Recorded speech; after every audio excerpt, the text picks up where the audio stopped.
Welcome. Dear students, today we are going to discuss nucleophilic substitution reaction at vinylic carbon atom. This is part 2 of the video. The first part is nucleophilic substitution reaction at allylic carbon atom. So we have discussed there nucleophilic substitution at allylic carbon center. Here we will discuss about vinylic carbon centers nucleophilic substitution reaction. So if you remember, nucleophilic substitution reaction is shown by which substrate? Yes, it is shown by alkyl halide, right? And a nucleophile attacks it, and what happens? The incoming nucleophile replaces the old nucleophile. So as you can see, the old nucleophile goes as a leaving group. It is expelled out as the leaving group. So what happened here is that one nucleophile replaces the other nucleophile. That is why it is called as nucleophilic substitution reaction. It can happen through any of the two routes. Either it can happen through the SN1 route or it can happen through the SN2 route. That primarily depends upon which substrate we are using. Suppose we are using a primary substrate, then it would choose the SN2 route, and suppose if we are using a tertiary substrate, it would choose the SN1 route. So that is the most important factor. The second most important factor is the nucleophile as well as the leaving group. This is the nucleophile, this is the leaving group. That is second most important factor, how strong or weak they are. The third factor is the solvents that we use, the temperature that we use. Okay, the product that is formed in SN2 is inverted product, and the product that we formed is in SN1 is inverted and retained. Both configuration we get. Whatever the product configuration is, whatever the route it would take, whatever the reaction conditions are, there is only one and one product is formed, that is alcohol. This alcohol can be primary, secondary or tertiary. That would depend on the R group that we use or the substrate. So that is all about alkyl halides nucleophilic substitution reaction. Now here we are going to discuss about vinylic carbon atom centers nucleophilic substitution. For knowing that, we need to know what is a vinylic carbon atom. For that I draw propene. So this is propene. These two are vinylic carbon. Which two? These two. They are involved in the double bond formation. So vinylic carbon atom are those which are involved in the double bond formation. Now let us look at a vinylic substrate and predict whether it will undergo nucleophilic substitution reaction or not, and if it undergoes, what route it would take. For that, let us see an example. I am going to rub up the full board. Vinylic substrate, let us take the example of a vinylic substrate. This is a vinylic substrate, right? Now this is chlorine. I am taking chlorine here. So chlorine's outermost configuration, you know, 3s2 3p5. So there is a lone pair of electron, 3s2's lone pair of electron. Now that would go here, correct? That would be donated here. I will tell you why it is donated. Okay. So it will be donated here, and with the result, this electron pair, it will come here. The pi electron pair will come here. So this is structure number 1, and the structure number 2 would be like this. The pi electron pair has come here, double bond has come here, and chlorine has come here. Correct? So this is the structure 2 of the vinylic substrate. So you can see that the vinylic substrate here is in delocalized form. It's in delocalization, it's in resonance, and because the lone pair of electron is getting donated, and from there resonance has started, and this has led to its stabilization. That's another thing. Now what would happen is the real structure of the vinylic substrate is neither 1 nor 2. It is actually a combination of 1 or 2. So it's a hybrid structure of the two resonating structures, and that structure I am going to draw here. So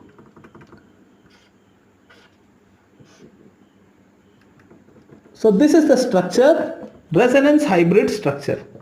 Look at these dots. These dots indicate that neither it is formed fully nor it is broken fully. This dot also indicates the same, neither it is fully formed nor it is half broken. So this is the situation. At any time when you see the structure, the resonance hybrid structure of the vinylic substrate, you would see that this bond, the pi bond here, it is neither formed fully nor it is broken fully, that is, it is half formed or half broken. And here also it is, this bond is half formed or half broken. So this actually is a 1.5 bond, and this also is 1.5 bond. That is the situation of the resonance hybrid structure. Now when this, another thing that I want to say is that when the lone pair of electron got donated here, a positive charge came here, correct? But this positive charge got drastically reduced when resonance took place, or when resonance started, this positive charge got drastically reduced. So it is kind of gambling for halogen. It never lost anything. It lost its lone pair of electron. We thought a positive charge would come over here, but because of the resonance, this positive charge got reduced. The intensity of the positive charge got reduced. Not only that, it stabilized the whole molecule as a whole. So when it gave its electron at the first place, we thought a positive sign would come at halogen, but actually there was no positive sign. On the other hand, resonance stabilization also occurred. So this is a kind of gambling that the halogen atom here does. The overall charge here now is negative, correct? Overall charge here is now negative. So now we have got the resonance hybrid structure. We don't need these structures now. This you can note it down. Now I'm going to rub the upper half.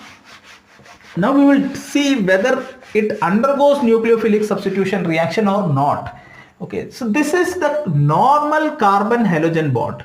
Normal carbon halogen bond means, pardon, that this is saturated carbon halogen bond, right? It's a single bond.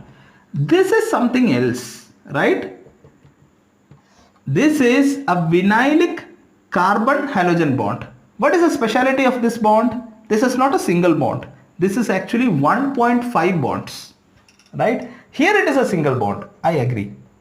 So more energy is required to dissociate it, correct? So it would not be a good leaving group as expected to be. It would not leave the vinylic carbon atom, because leaving it would mean that a more energy would mean it requires more energy. Secondly, it would mean a loss of resonance stabilization.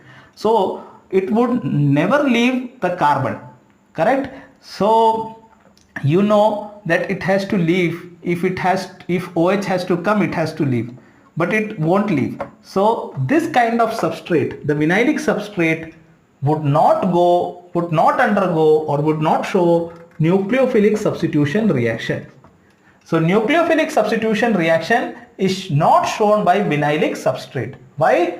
Because of resonance stabilization of the vinylic substrate. Okay, the resonance stabilization of the vinylic substrate, because of it, carbon halogen bond, the vinylic carbon halogen bond has become very strong. It is actually 1.5 bond.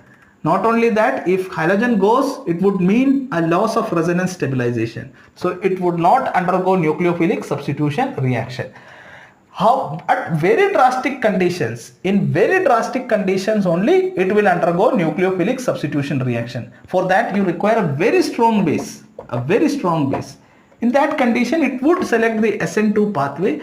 That also is very rare. Otherwise, generally speaking, it would not undergo nucleophilic substitution reaction.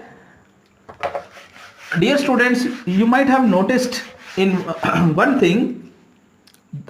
If you have seen my first video, part 1 of this video, that in allylic substrates, when we discussed allylic substrate, we said that we got 2 products for allylic substrates. Allylic substrates followed SN1 pathway and we got 2 products. Question number 1 is, why these 2 products were formed? The answer for this is because 2 carbocations were formed. Why these carbocations were formed? Because of allylic rearrangement. What is allylic rearrangement? It is nothing but the delocalization of electron. Correct? The delocalization of the pi electron pair. That is what allylic rearrangement is. So you can say that it is the delocalization of the pi electron that resulted in two products for allylic substrate. Similarly, I can say that it is delocalization of vinylic substrate, not the carbocation here. There is no carbocation formed here in vinylic substrate. It was in the substrate itself there was delocalization, and because of the delocalization, X was not able, it's not acting as a good leaving group, right? Because if it acts as a leaving group, it would have to partake with its stabilization. So therefore X would not act as a good leaving group, and because of that only nucleophilic substitution reaction does not take place in vinylic substrate. You can, so in short, nucleophilic substitution reaction does not take place in vinylic substrate because of resonance, and two products are formed for allylic substrates, that is also because of resonance. Dear students, I hope you have understood and liked the class. If you do so, please do not forget to like, share and subscribe. Thank you very much.